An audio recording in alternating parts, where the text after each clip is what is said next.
We got a new episode of The Last of Us last night, so here are my thoughts on it. And I thought this was a really good episode, and that is because I think this is just the perfect follow up to last episode. Obviously, big stuff happened, Joel dead. Now, where do we go from there? And I think this episode handles that perfectly. And there are a couple reasons for that.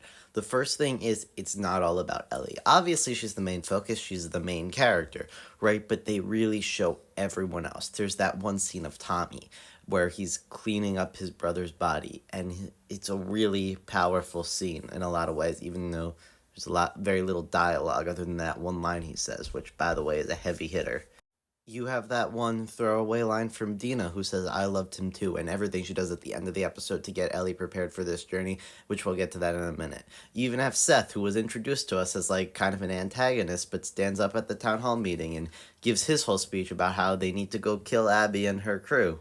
And it's not just everyone grieving Joel, it's everyone grieving everything. Just everything with them rebuilding the town, cleaning up their town hall meeting. You have that one lady talking against going to Seattle, but also just saying, like, how everyone lost people, how many people died with all those infected and everything. And they really do a good job showing everything, not just Ellie. So that's one of the many things I appreciate about this episode. But now I'll talk about Ellie individually because her character is also super well handled in this episode and the stages she goes through. First, when she wakes up and she has to talk to the therapist, and she genuinely seems okay. Sad, sure. Yeah, I mean, basically her dad just died. Of course she would be. But I don't fully think she was just lying because she didn't want to talk to the therapist. I mean, of course, a little bit, but I think she really kind of felt okay.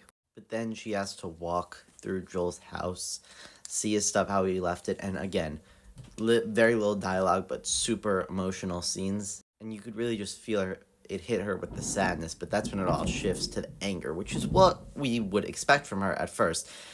And then the town hall meeting, and this is such good just show of her character because we all know what she wants to say, and we see it at first with that conversation with Jesse.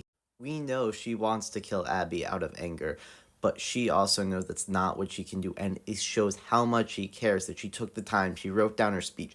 She gave a good argument out the town hall. Of course, we all know that she was never going to listen to the town hall's decision if they said no. She was going anyways, just whether or not they had their support, but she still cared enough about getting that she put that much effort in because she knew what she wanted to say would never get the votes. This episode was just full of great writing and character development and was just such a good episode. And while it may not be as memorable as last episode, it was arguably even more impactful. But those are just my thoughts. What are yours? Let me know in the comments and don't forget to follow.